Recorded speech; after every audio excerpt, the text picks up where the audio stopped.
ईमान को ताज़ा कर देने वाला वाक़या। हज़रत उमर रज़ी अल्लाह ताला अन्हु ने कभी कोई ख्वाहिश नहीं की। एक दिन मछली खाने का दिल चाहा। अपने ग़ुलाम यरका से इजहार फरमाया। यरका आपका बड़ा वफादार ग़ुलाम था।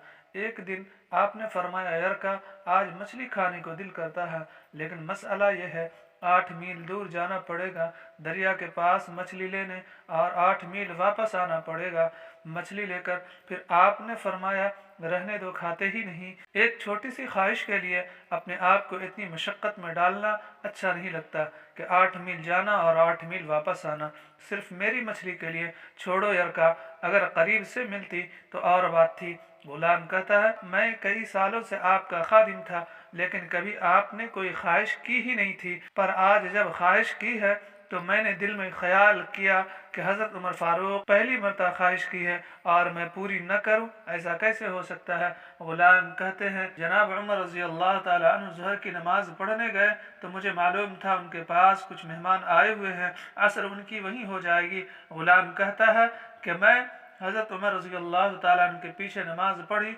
और 2 रकअत सुन्नत नमाज पढ़कर मैं घोड़े पर बैठा। अरबी नस्ल का घोड़ा था। दौड़ा कर मैं दरिया पहुंच गया। अरबी नस्ल के घोड़े को 8 मील क्या कहिए। वहां पहुंचकर मैंने एक टुकड़ा मछली का खरीदा और हज़रत उमर रज़ी अल्लाह ताला अन्हु की असर की नमाज होने से पहले मैं वापस भी आ गया और घोड़े को मैंने ठंडी छांव में बांध दिया था कि इसका जो पसीना आया हो वो खुश्क हो जाए और कहीं उमर फ़ारूक देख न ले।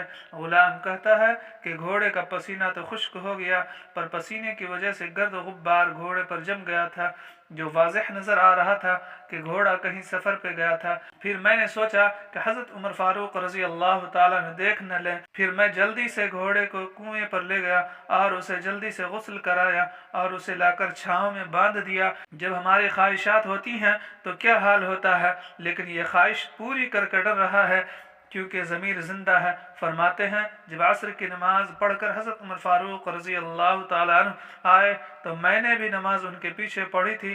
घर आए तो मैंने कहा, हुजूर, अल्लाह आपकी ख्वाहिश पूरी कर दी है, मछली का बंदोबस्त हो गया है और बस थोड़ी देर में मछली पका कर पेश करता हूँ। कहता है, मैं ये लफ्ज़ कहे जनाब उमर फ़ारूक रज़ी अल्लाह ताला अन्हु उठे और घोड़े के पास चले गए। घोड़े की पुश्त पे हाथ फेरा और उसके टांगों पे हाथ फेरा और फिर उसके कानों के पास गए और घोड़े का फिर एक कान उठाया और कहने लगे, यरका, तूने सारा घोड़ा तो धो दिया, कानों के पीछे से पसीना साफ करना तुझे याद नहीं रहा और यहाँ तो पानी डालना ही भूल गया। हज़रत उमर फ़ारूक रज़ी अल्लाह ताला अन्हु घुटनों के बल ज़मीन पर बैठ गए और कहने लगे, ओ यार यरका, इधर आ, तेरी वफ़ा में मुझे कोई शक नहीं और मैं कोई ज़्यादा नेक आदमी भी नहीं हूँ, कोई परहेजगार भी नहीं हूँ। मैं तो दुआ मांग रहा हूँ, अल्लाह मेरी नेकी और बुराइयाँ बराबर करके मुझे माफ़ फरमा दे। मैंने कोई ज़्यादा तक़वा इख्तियार नहीं किया। और बात को जारी रखते हुए फरमाने लगे, एक बात तो बता, अगर ये घोड़ा क़यामत के दिन अल्लाह की बारगाह में फरियाद करके, या अल्लाह, उमर ने मुझे अपनी एक ख्वाहिश पूरी करने के लिए 16 मील का सफ़र तय कराया, अल्लाह मैं जानवर था, बेज़बान था, 16 मील का सफ़र एक ख्वाहिश पूरी करने के लिए, तो फिर यरका तू बता, मेरे जैसा वजूद का कमज़ोर आदमी मालिक के हुजूर खड़े होकर सवाल का जवाब कैसे देगा।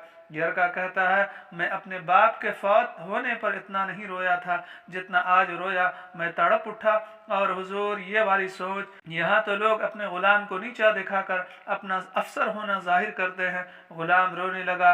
हज़रत उमर फ़ारूक रज़ी अल्लाह ताला अन्हु कहने लगे, अब इस तरह कर, घोड़े को थोड़ा चारा इजाफी डाल दे और ये जो मछली लेकर आए हो इसे मदीने के गरीब घरों में तकसीम कर दो और उन्हें ये मछली देकर कहना कि तेरी बख्शिश की भी दुआ करें और उमर फ़ारूक की माफ़ी की भी दुआ करें। सभी से गुजारिश है कि इस तरह के सबक आमूज़ वाक़यात सुनने के लिए हमारे चैनल को लाइक, शेयर, सब्सक्राइब कर दें ताकि आप तक बआसानी हमारी वीडियोज़ पहुँच सकें।